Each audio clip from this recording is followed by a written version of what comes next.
Well, scholars, we are gathered back in here for the second half of the day, which will be starting with a debate showcase.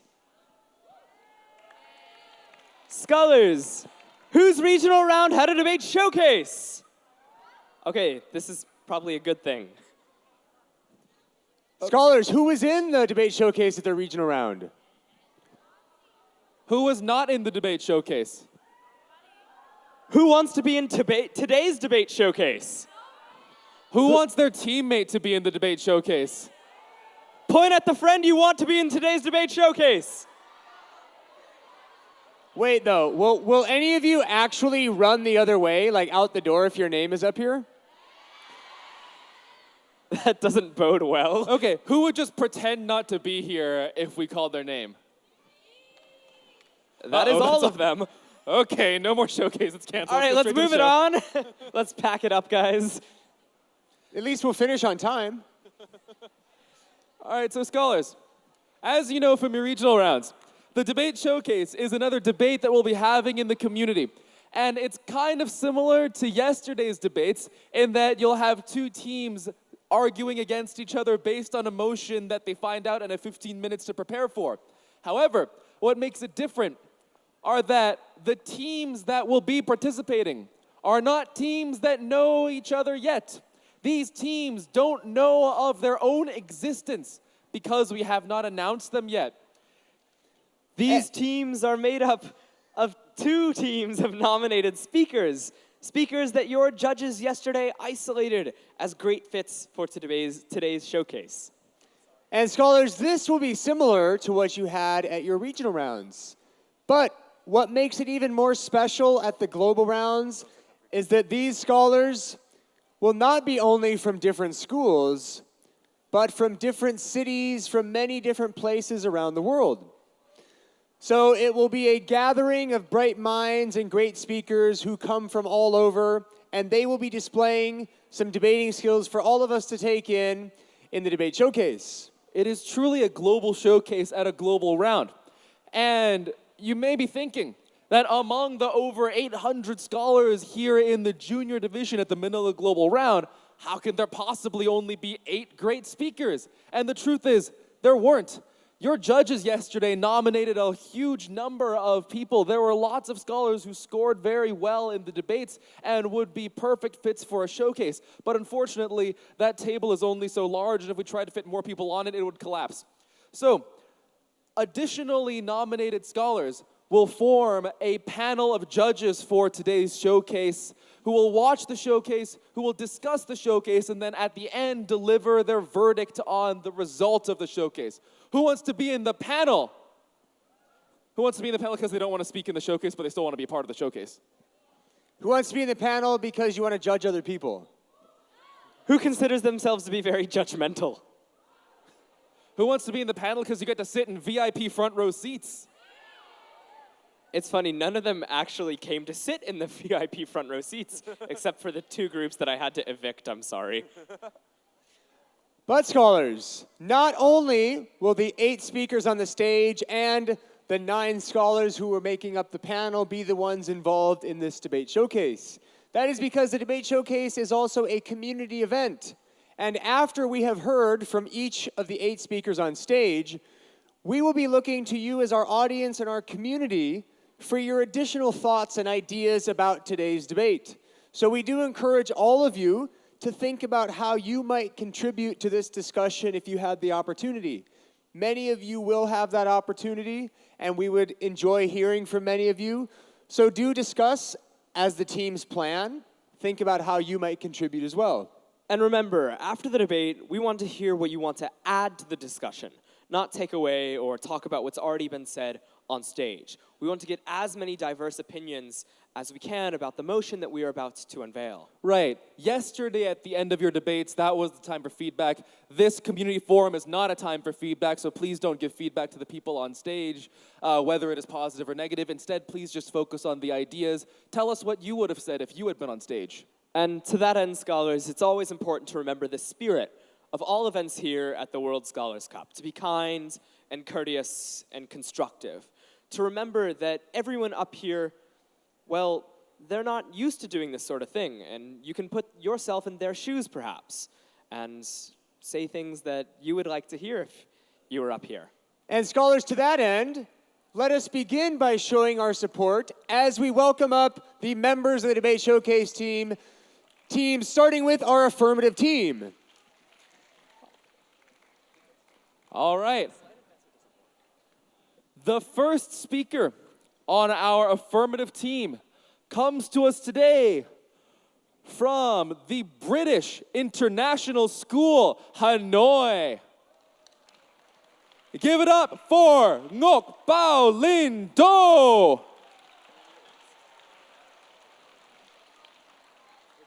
And the affirmative side should sit on the side of the table with the red chairs. And coming up next, from Emirates International School Meadows in Dubai, we welcome Jai Urvil Thacker.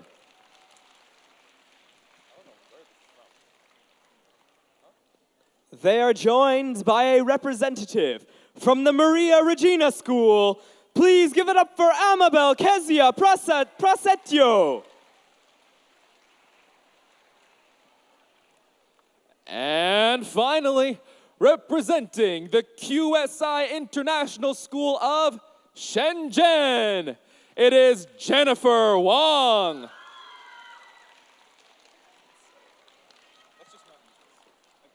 Scholars, can you please put your hands together for our affirmative team?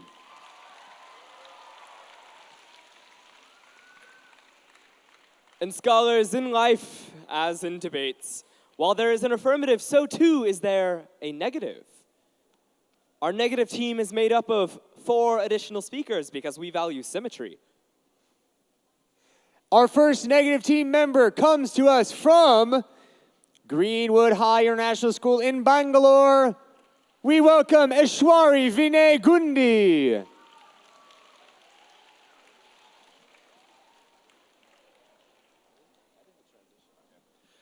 Our next speaker on the negative team comes to us from the International Bilingual School at Tainan Science Park. Give it up for Daniel Lin.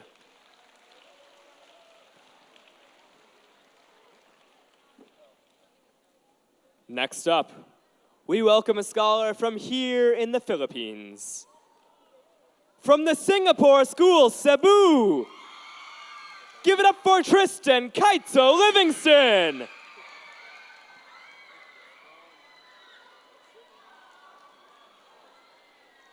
And the final speaker joining us up here on the stage comes to us from GEMS World Academy, Singapore, Sarah Swatton.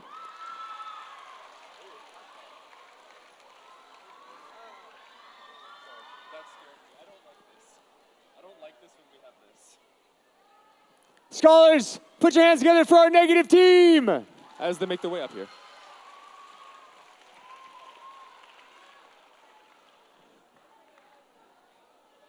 And as our final 2 speakers come up to round out the teams on stage, we now move to announcing the members who will be taking up the panel of judges.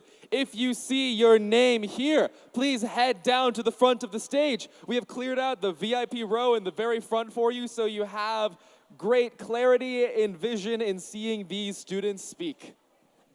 Panelists, you may also want to bring anything that will help you take notes as you listen carefully to the debate. Our first panelist is Yo-Yo Puram Swasti. Followed by Si Wen Go. And Bernice Zarzuela. And next, Arjun Velamuri. Followed by Adam Daniel Garcia.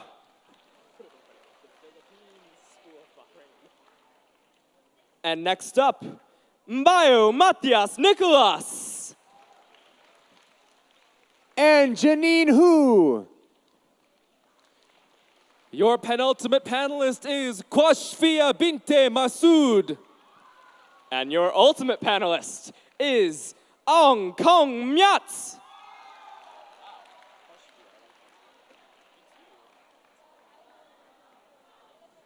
So scholars, please give one more round of applause to all of our wonderful panelists. Well, Joga, Robert, we have an affirmative team, and we have a negative team, and now we have a panel. What else do we need to start the showcase? It seems like the scholars know what is required. We do, in fact, need a motion. And today's motion is resolved. Who wants to announce it? Well, I think we should mention to the teams that they will have 15 minutes once we start the preparation. Yes, affirmative team, negative team. Once we announce the motion. There's the motion right there, that leaders should be selected from the margins of society. 15 minutes starts now. Good And luck, remember, scholars. audience, we also encourage you to discuss. We would like to hear from many of you after the debate on stage finishes.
And time.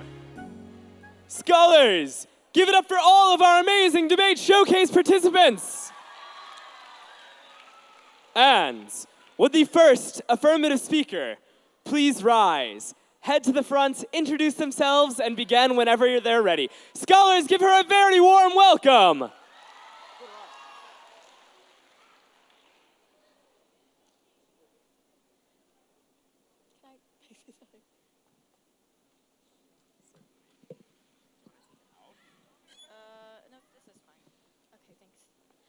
Good afternoon, honorable adjudicator panel, fellow debaters, and fellow scholars. My name is Jennifer, and I will be the first speaker of the affirmative side. Our house firmly believes that leaders should most definitely be chosen from the margins of society. First, I'd like to offer some definitions. So, what is a leader? A leader is defined as a person who leads and commands a group, organization, or country. Meanwhile, margins are defined as the edge of the border of something. Marginalized societies have been around for centuries. Take Harriet Tubman as an example. Harriet Tubman is a former slave who escaped and returned to lead other slaves to freedom on the Underground Railroad. She became a well-known speaker on the experiences of slavery and an advocate for the rights of African American and Black women. A brave soul she was. She was discriminated for being Black, and the fact that she was a woman did not help her case. Yet she defied the limits of society and rose to save others and influence the world we see today. She impacted every single one of our lives. Yes, all of your lives. Yet another popular example stars Martin Luther King. I'm sure this was a familiar name amongst you all. Martin Luther King Jr. He inspired the American civil rights movement to achieve greater equality. And our world indeed has achieved greater equality today. There are so much more marginalized societies and people out there, and they deserve to have a voice and lead. Like the examples I provided, even the tiniest of their actions can lead to great impacts in this world. The next speakers will elaborate further on my points. Thank you.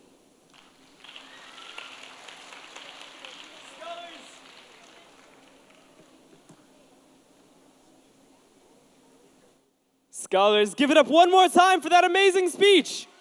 And teams, you have 60 seconds to prepare. And time. With the first negative speaker, please rise, introduce herself, and begin. Scholars, give her a very warm welcome. Yeah, thank you. Let me put you into perspective. Imagine you're in a society where the walls of democracy are crushed, where the people do not have a choice for their leader. Good morning, honorable judges, my fellow teammates, and the opposition team. My name is Ishwari, and I'm from the Greenwood High International School, Bangalore, India. And today, I'll be talking against the motion that leaders should be selected only from the margins of society. Now, let me define the motion from our perspective, from the negative team's perspective. A leader is someone who the society looks up to, who they look up to for guidance, and for whom they have immense respect. They guide the society into progress. I, the first speaker, will be introducing the topic and elaborating on my points. The second speaker will elaborate on how implementation of this plan can lead to reverse discrimination.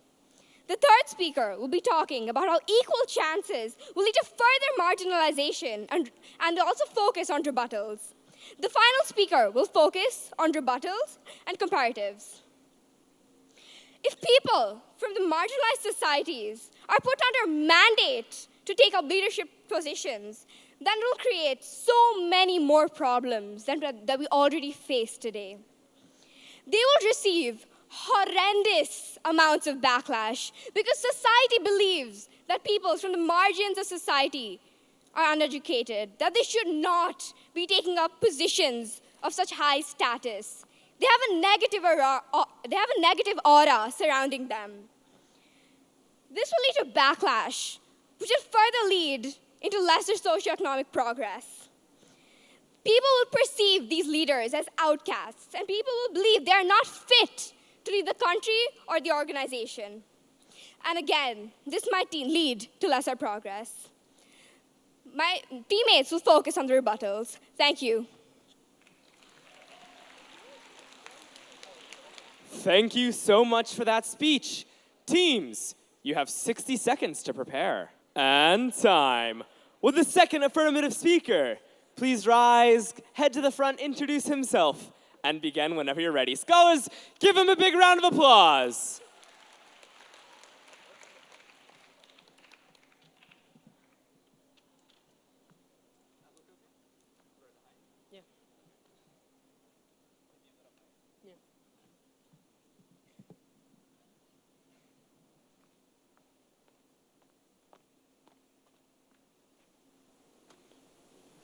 Good afternoon to the adjudicators, my opponents, and my teammates.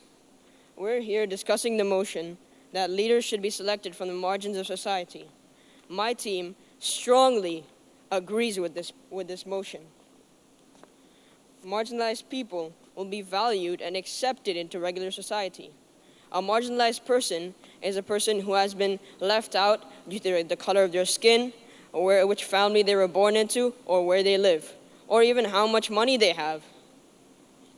In the beginning of 2019, 600 million people in the world were classified as marginalized.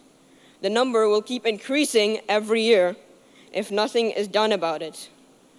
Do you want the future generation to grow up? Do you want to grow up in a place where you're judged based on the color of your skin, based on where you come from, based on how much money your parents make? No, right? When made leaders, marginalized people have flourished throughout history, as the third speaker of the affirmative team will explain. Otherwise, those leadership positions are normally given to corrupted people who pay money or get in because of their connections, and only because of their reputation.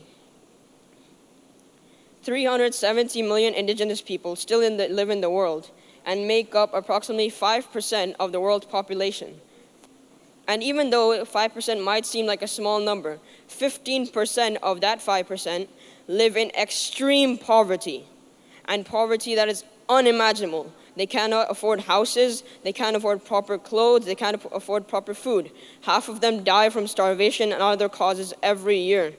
And yet, they're still neglected, while people know that they're being marginalized, but they're not doing anything about it.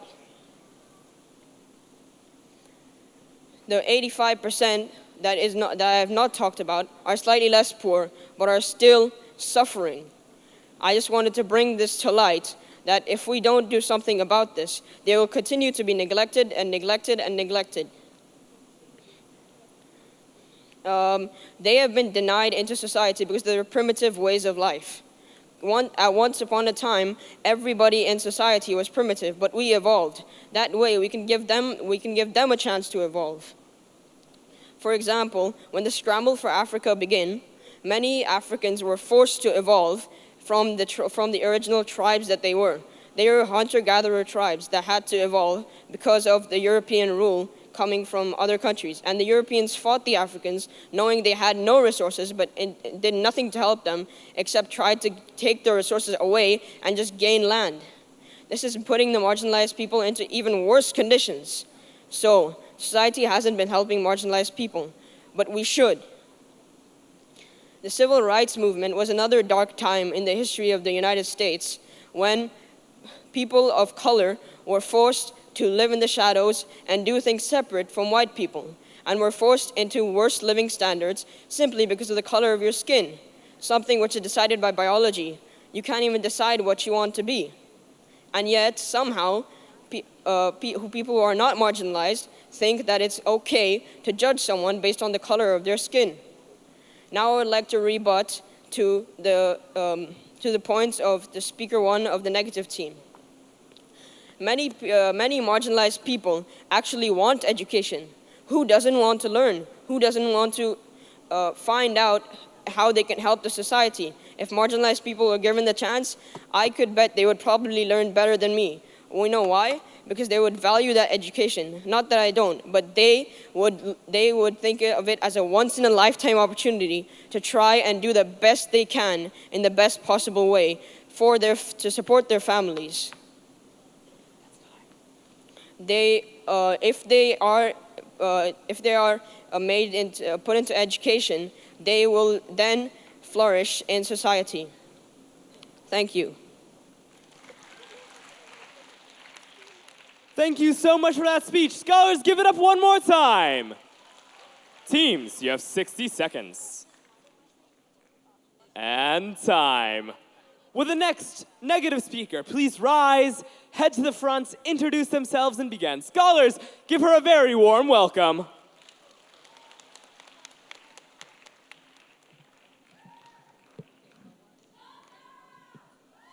this a good height?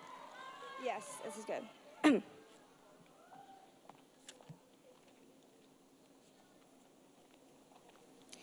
Good afternoon, honorable judge, members of the opposing team, and teammates. My name is Saraswadan, and I'm the second speaker of the negative team, and we strongly disagree with the motion that leaders should be selected from marginalized people in societies. I'm going to begin with my rebuttals. The opposing team's argument was proving that marginalization is bad. We agree that racism and marginalization is bad, as we are all equal. However, they have failed to prove how only allowing members from marginalized groups to achieve a leadership role would solve this issue. Therefore, their substantive was invalid. Now, I'm going to move on to my first substantive, which is that this is a form of reverse discrimination.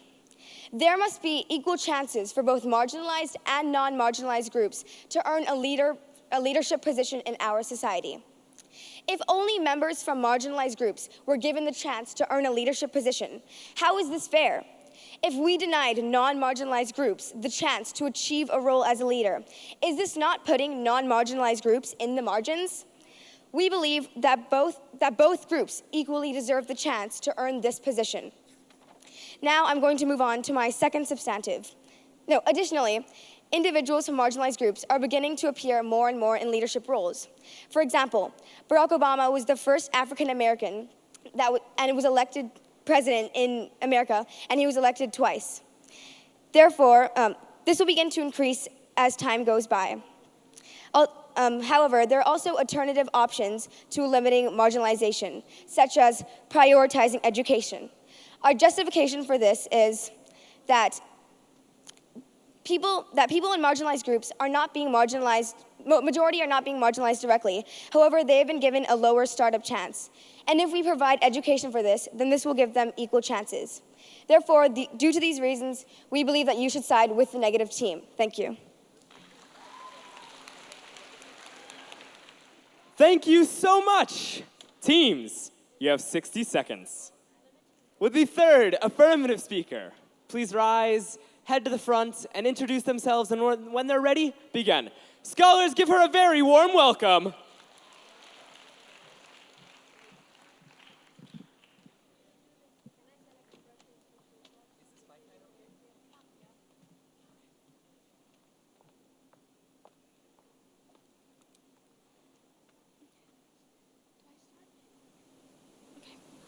Hi, my name is Baling. I am the third speaker of the affirmative team, and we believe that leaders should be selected from the margins of society.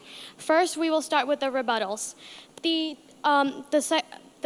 negative team has said that this is another form of reverse racism, but non-marginalized people are making almost 90% of the world population. So how can that be denied? And think of mankind as crayons. Only all the colors make up the beautiful people. And so, for our point, is that we believe that the leaders should be selected from the margins of the society because they will help make laws against discrimination. Since the people on the margins face a lot of discrimination, they would understand which law is considered to be discrimination and which laws should be abolished. For example, Rosa Parks, she was arrested for just being tired after work and wanting to sit down to be relaxed. And she did not know that the seat she was sitting on is only reserved for whites. Therefore, she has boycotted the Montgomery bus because of its discrimination against black people. And this led to many abolitions of laws that discriminate a race or any type of minority groups. And this has revolutionized the world. Another example is Michael Jackson. He was born in 1958, which is about the time of civil rights. He was one of the rare black dancers and singers that rose to fame and was nicknamed the King of Pop. And he has changed the music industry tremendously, which back then the music industry has been very particular about race. And it is not about the past, it's also about the future of the world. Having a future that have leaders from the margins could change history. Any type of discrimination could be lowered, and the world would be another different view for us. Therefore, we believe that leaders from should be selected from the margins of society because they will help make laws that they will help make laws that will be against of discrimination, and they will know what is discrimination. Thank you. Thank you so much for that speech. Teams, you have 60 seconds. And time. With the next negative speaker, please rise, head to the front, and begin. Let me know. Yeah, I think that's good.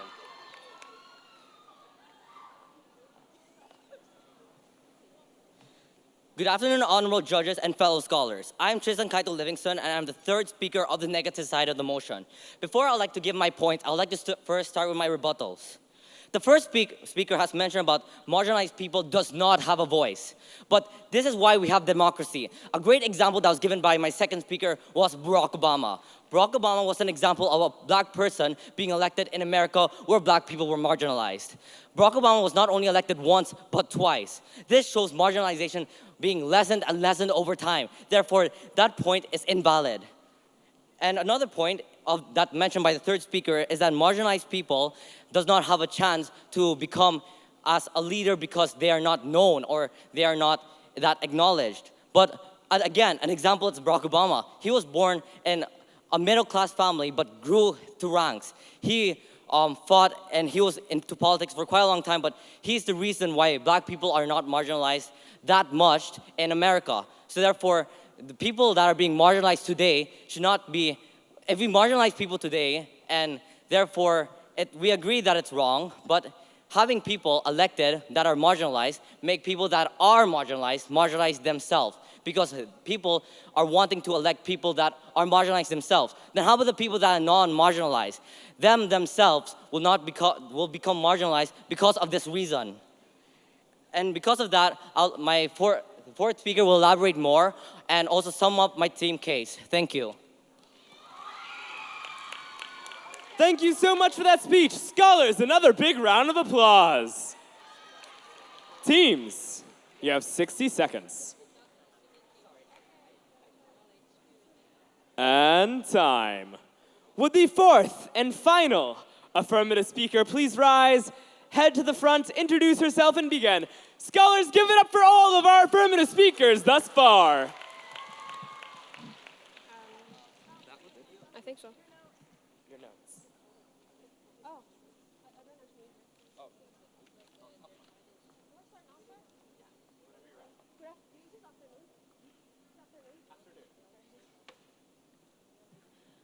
Okay, so good afternoon, honorable adjudicators, my fellow teammates, and my opposition team. So today's motion is that leaders should be selected from the margins of society. So first of all, what is a margin? By Oxford, according to Oxford, the edge or border of something. What is a leader? According to Oxford again, the person who leads or commands a group, organization, or country. Other than that, what is marginalized? Oxford also says, of a person, group, or concept treated as insignificant or peripheral. So today I will be doing two things, rebutting and stating points of my own. So first, I will be rebutting the first and second and third speakers. I would like to mention that I am thankful and grateful to those speakers for agreeing with my team's points.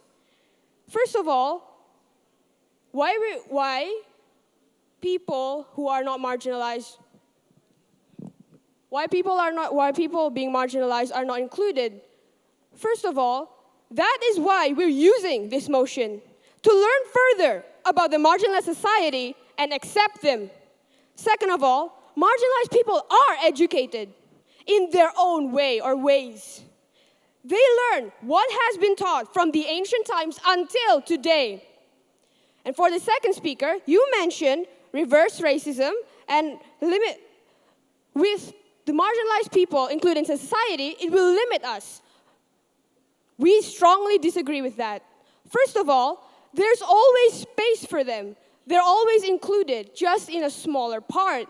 If you do not include them, there will be so many effects on that person, be it physical, social, mental, psychological, and so many more.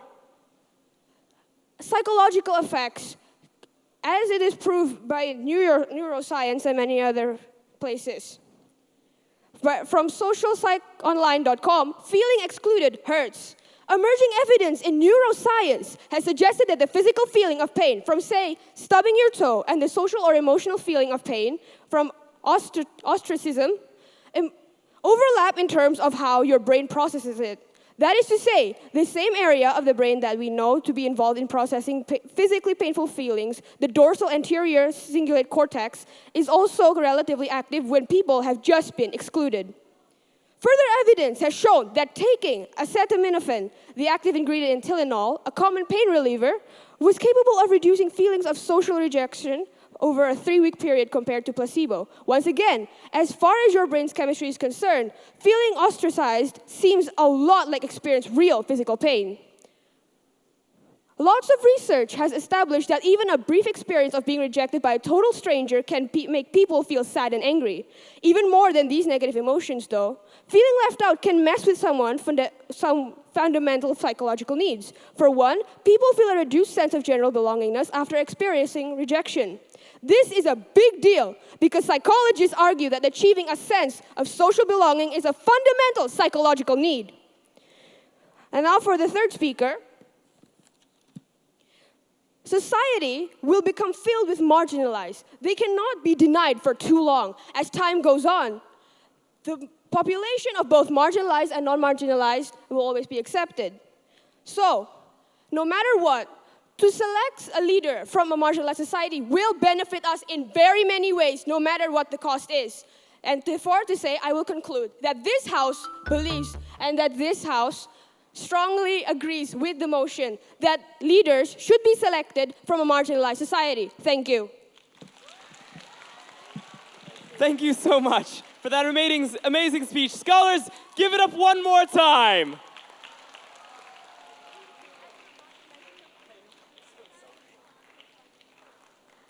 Teams, you have 60 seconds.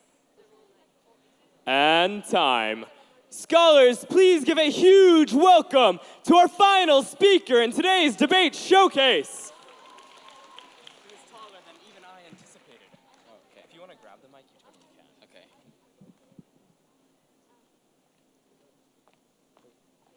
Whenever you're ready.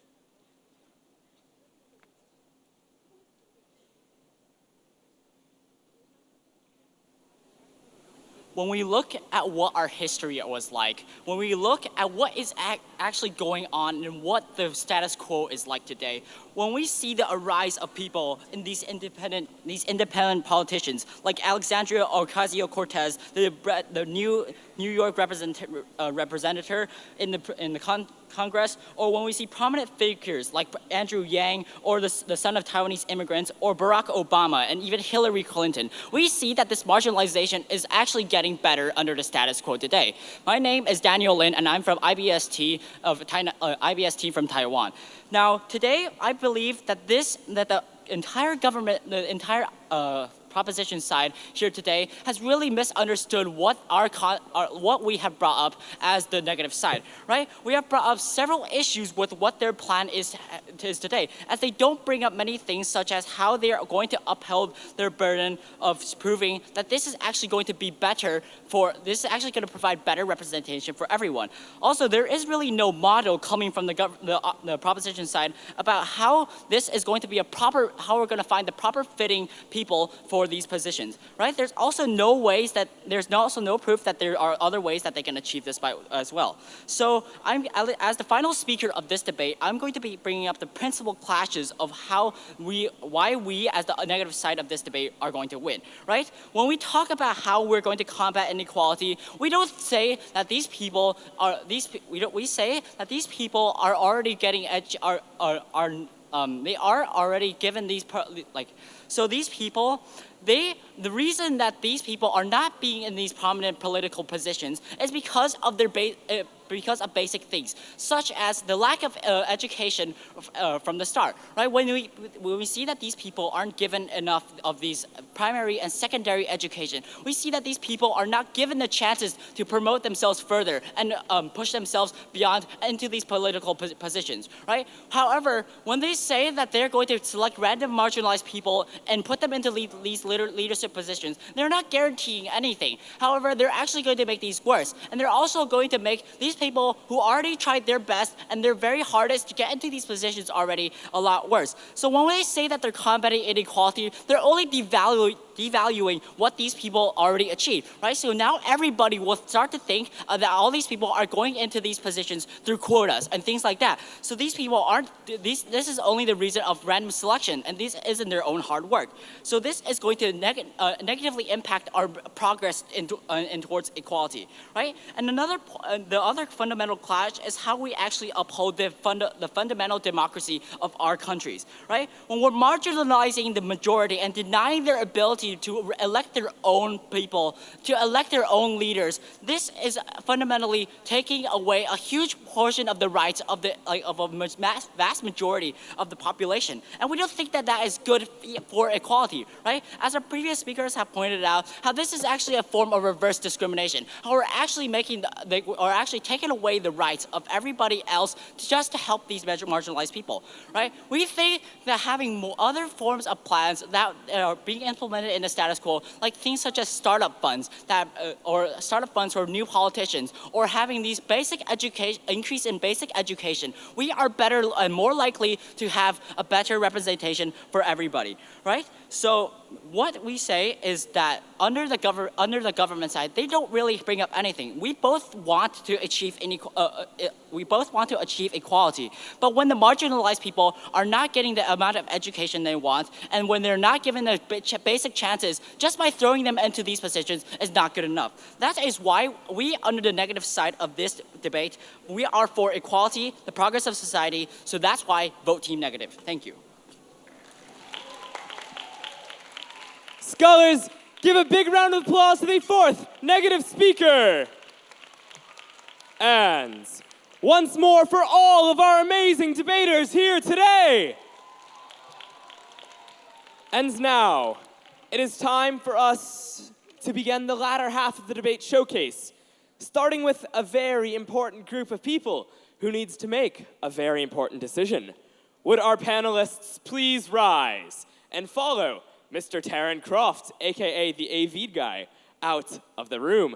Scholars, give it up for your panel. And now, we also want to give a chance to all of you to share what you have to share, or any thoughts that you may have thought of during today's debate showcase, in what we call the forum. Remember, this is not an opportunity for you to give feedback on what you have just heard. That was yesterday. It's a chance for you to add something new to the discussion. In order to add your thoughts to the discussion, please see Chauncey and Joga, who are standing with microphones in the same area where the keynote microphones were yesterday. Scholars, give it up for Chauncey and Joga. They never do this. This is new for them. But please head to those lines if you would like to share any thoughts on today's motion. Please be sure to keep your thoughts brief and one in number for about 30 seconds. We will first jump to Chauncey's side.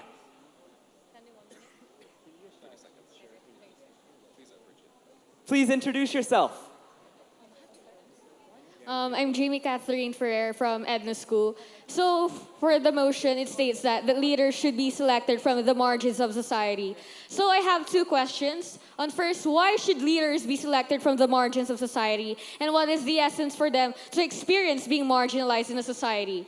For me, not because of superiority that marginalized are fighting for, rather it is the equality. The impoverished people of the scholar are said to be the most experienced people, practically because they know how to start from the bottom. They know how to see things even from the tiniest aspects of living till their dreams and the greatest things in life has in store for us. Their down thinking empowers them to be critical thinkers, a 21st century learning skill that is deemed necessary to survive the relative day. This said, they have an intellectual eye in their pursuit to distinguish the nature of consequences after a corresponding action, the overlap of field of experiences from their spoken reality, and their ambition is a spoken reality for a 100% work dedication. Hence, nothing to take away from other capable, gifted leaders with the finance, and leaders should be selected from the margins of society because that is a way of being efficient and effective because they are goal-driven and critical. Thank you. Thank you so much for that contribution. I want to remind all of the scholars, so that everyone can get a chance to speak, to keep your contributions to 1 or 2 and be brief. 30 seconds. We will now jump to Joga's side. Hello, I'm Minduk. I'm from Vietnam. and I would like to share a point for the negative side. The positive has assumed that marginalized people are good in some sort of way. And that is not completely true. You see, some unmarginalized people are also good. If you block their ideas and only give the marginalized people's ideas, there's gonna be some corruption, and it will not always be some good presidents, bad leaders. There will be some bad leaders, some bad times. I have example of someone who is. Oh yeah, sorry. And if they're bad, what does it change? Everyone has a good side and bad side. So that's all. Thank you. Certainly. About quality, perhaps, rather than anything else. We'll now go back to Chauncey's side. So, good afternoon. I'm Raghav from India. So, I have a point that the negative team could have added to the debate and would have had lots of influence.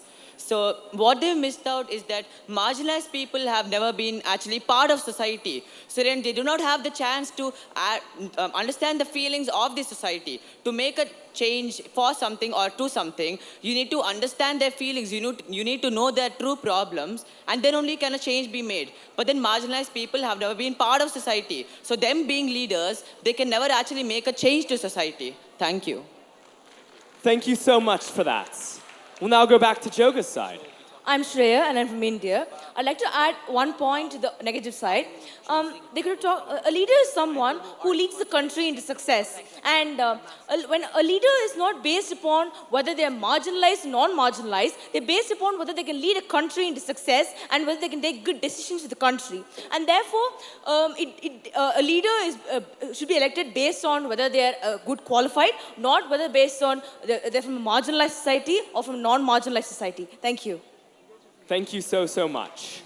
I want to remind all the scholars in the audience that even though these conversations that we're having are great in nature, please be sure to pay special attention to the person who has the microphone.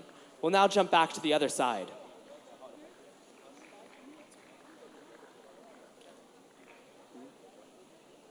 Marginalized people are people who are on the edge of society. So that means they don't know what's the feeling of living a normal life. So what I think is that you should choose people from unmarginalized people, since they can agree with the masses or relate to them in a better way and choose what's best for the mass of society. Thank you so much for that. Now back to the other side. Hi, I'm Ming Lee from Cambodia, and I'm gonna talk about marginalized people that have disabilities.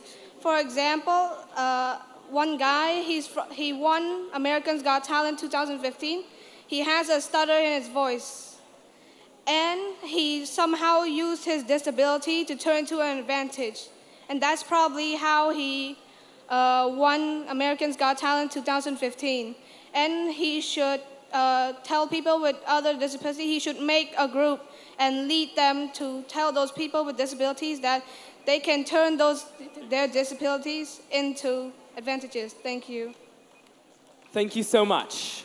And now to the other side.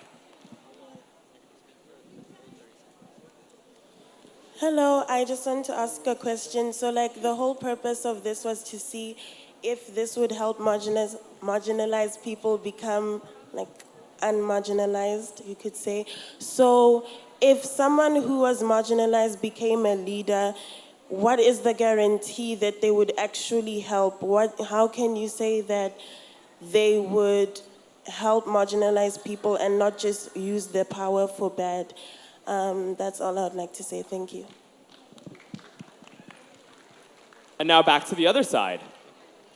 So my name's Angad Kalra from India. And I'd just like to say that one point that I believe could have been added to the affirmative side was that they could have talked about how there could have been reservations possibly made in Parliament or Congress for marginalized communities, so that they are also included alongside, your common white male the dominant cultures, so that both the views of both societies are put through, and it's not only marginalized communities being the leaders and not only unmarginalized communities being the leaders, but there's equal representation for both.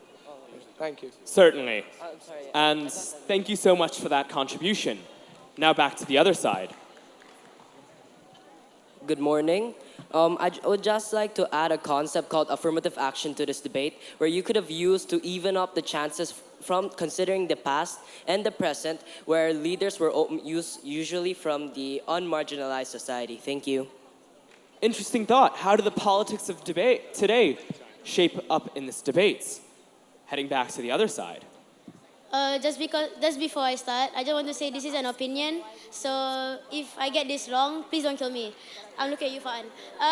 So I just want to say from the affirmative side that you should really set up a policy, and the policy is that that minorities can only become leaders when the public cannot choose a majority as a leader, meaning having like a public referendum and all. But once there's no more majority leaders, they are going to only opt for the minorities.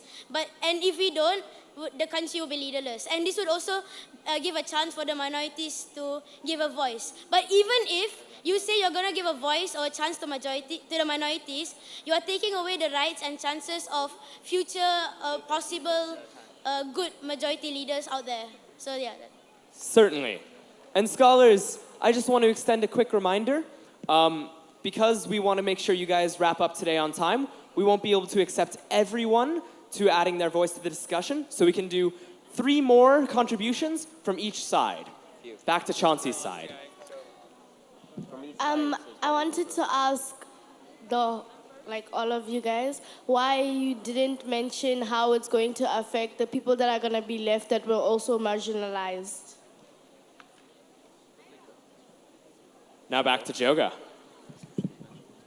Okay, so hello, I'm Yash, and I was wondering why, and this is a suggestion for both the sides, but when you both define your terms, you didn't really take advantage of it. For instance, a proposition, they didn't really use their definition to their advantage to the motion, which would then benefit them. For the negative side, the fourth speaker defined the terms relating something to Oxford, but I'm not sure how that helps the motion, as you're supposed to make it, towards your side. Absolutely. And now throwing it back to Chauncey. I'm Ananya from India, and I would like to rebut a point made by the negative team. You mentioned that marginalized people are uneducated, and you seem to think of marginalized as poor. But historically, women have also been marginalized. Are you calling all women uneducated? Thank you.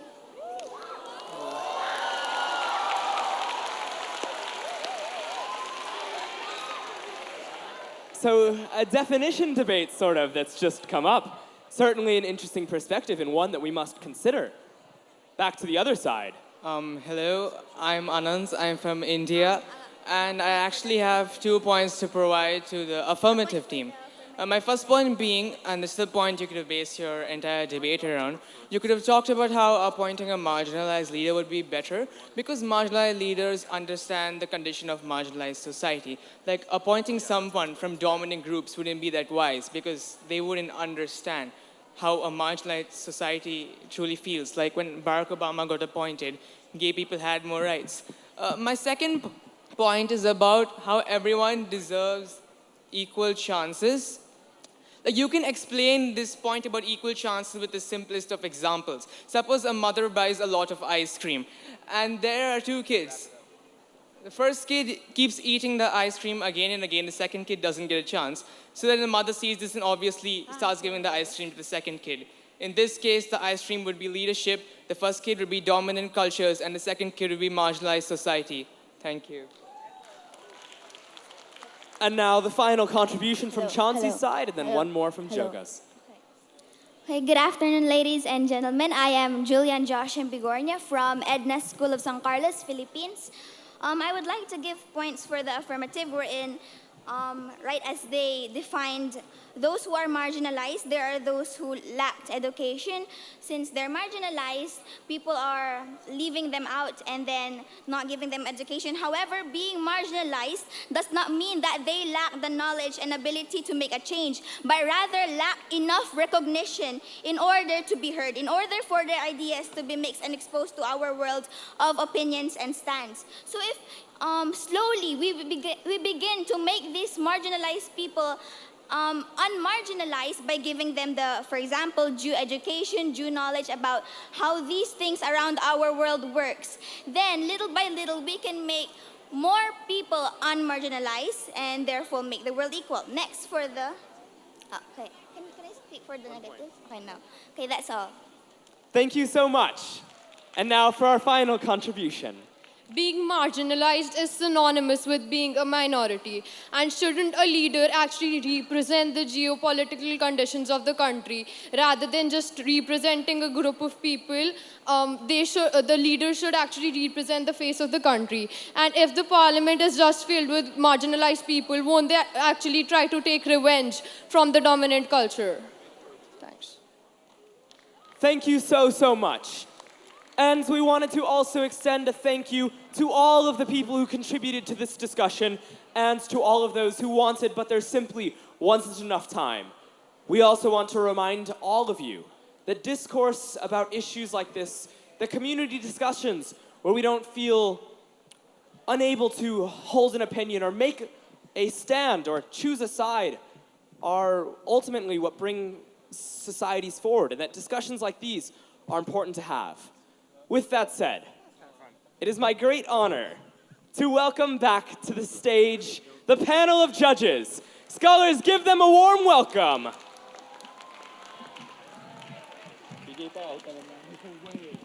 And with that, the verdict.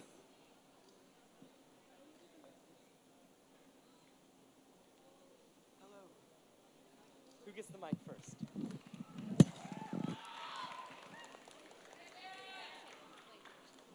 So can I start now? Can I start now? Yeah. So first of all, I would like to start by congratulating both teams for performing a very good debate and explaining to us about the motion. And now that the debate has come to an end, it is time for us to give our feedback and to announce the winner of today's debate showcase.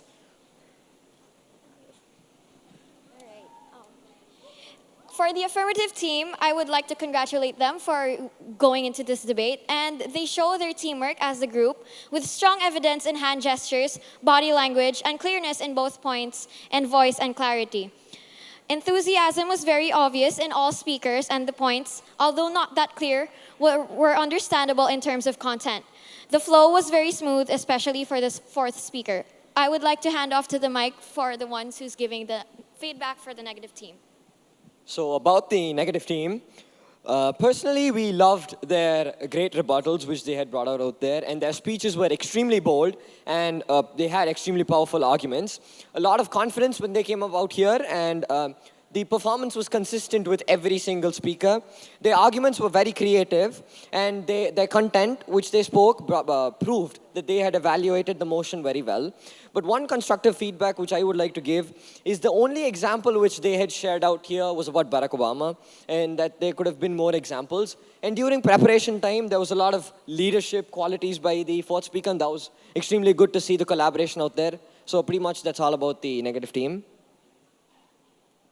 So now we will announce the winning side of today's debating showcase. Both teams did really great today, and now we are going to announce the winner of the Manila Not So Many Global Round Debate Showcase 2019. And the winner is going to be announced by him. Put your hands together for the negative team. Scholars, give it up for both teams in this debate and for all of our judges who made outstanding contributions.